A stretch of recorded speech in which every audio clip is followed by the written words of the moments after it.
കൃഷ്ണ ഗുരുവായൂരപ്പ ശരണം. ശ്രീ ഗുരുവായൂരപ്പൻ്റെ ഏകാദശി ചുറ്റുവിളക്ക് 29-ാം ദിവസം. ഇന്നത്തെ ചുറ്റുവിളക്ക് വഴിപാടായി നടത്തുന്നത് കൊളാടി കുടുംബം വകയാണ്. വർഷങ്ങളോളമായി ഈ കുടുംബം ഗുരുവായൂരപ്പൻ്റെ ചുറ്റുവിളക്ക് നടത്തുന്നുണ്ട്. പണ്ടൊക്കെ ആകപ്പാടെ ഉള്ള ഒരു നെയ്വിളക്ക് ഈ ദിവസമായിരുന്നു.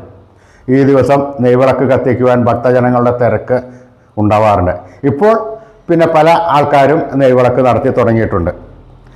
അന്നേ ദിവസം രാവിലെ ശിവേലി, ഉച്ച ശിവേലി, അത് സാധാരണമാര്. രാത്രി ഭഗവാന്റെ ചുറ്റുവിളക്ക് അതിഗംഭീരമായിട്ടാണ് നടത്തുന്നത്. ആ ചുറ്റുവിളക്ക് സമയത്ത് ഭഗവാന്റെ ലക്ഷദ്വീപം കത്തിക്കുമ്പോൾ ഇടയ്ക്കവാദ്യം, നാഗസ്വരം എന്നിവയുടെ അകമ്പടിയോടുകൂടിയിട്ടാണ് ഭഗവാൻ എഴുന്നള്ളുന്നത്. ആ സമയത്ത് ഒരു തിരിയെങ്കിൽ ഒരു തിരി, നെയ്ത്തിരി കത്തിക്കുന്നത് അത്യുത്തമമാണ്. നേരത്തെ വന്നു കഴിഞ്ഞാൽ ആ വിളക്കിൻ്റെ അടുത്ത് തിരിയും പിടിച്ച് ഇങ്ങനെ ആൾക്കാർ കാത്തിക്കുണ്ടാവും, ഒരു തിരിയെങ്കിൽ ഒരു തിരി കത്തിക്കാനായിട്ട്. അന്നത്തെ ഗംഭീരമായിട്ടുള്ള ഒരിതാണ്. അന്ന് ശ്രീ ഗുരുവായൂരപ്പൻ്റെ സ്വർണ്ണക്കോലത്തിലാണ് ഭഗവാൻ എഴുന്നള്ളുന്നത്. അപ്പോൾ അന്നേ ദിവസം വരിക, ആ ചുറ്റുവിളക്കിൽ പങ്കെടുക്കുക, ശ്രീ ഗുരുവായൂരപ്പൻ്റെ അനുഗ്രഹം നേടുക. എല്ലാവരും ഒരു തിരിയെങ്കിലും ഒരു തിരി കത്തിക്കുവാൻ വേണ്ടി ശ്രമിക്കുക. നമുക്കും നമ്മുടെ കുടുംബത്തിനും ശ്രേയസ്സിനാണ് അതെല്ലാം കത്തിക്കുന്നത്. ശ്രീ ഗുരുവായൂരപ്പൻ്റെ അനുഗ്രഹം എല്ലാവർക്കും ഉണ്ടാവട്ടെ എന്ന് പ്രാർത്ഥിക്കുന്നു.